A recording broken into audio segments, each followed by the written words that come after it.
अगं घाबरले ना मी. हो का? मला वाटलं लाजतीयेस.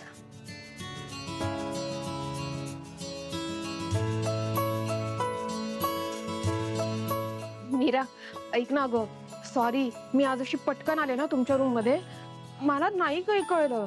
आणि खरं सांगू, माझं ठरलं होतं की आता यापुढे मीराच्या खोलीत असं अचानक जायचं नाही म्हणून. मी पण ना वेडी. अगं पण 8:30 वाजले होते.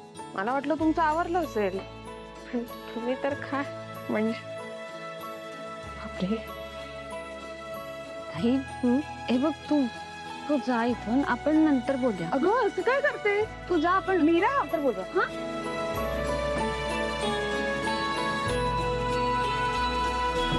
मीरा, मी काय म्हणते, त्यापेक्षा ना तुम्ही मला जरा तुमच्या वेळा सांगून ठेवा.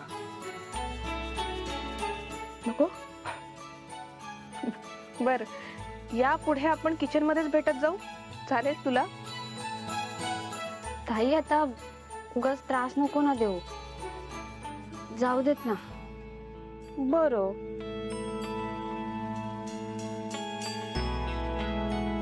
रेडाबाई, पण मीरा, मी ना खूप खुश आहे तुझ्यासाठी.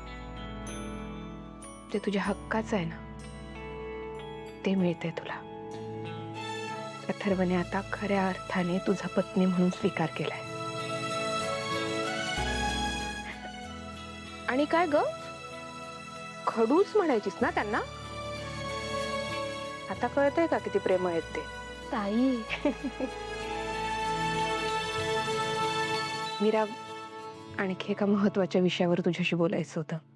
मायाबद्दल बोलायचंय का?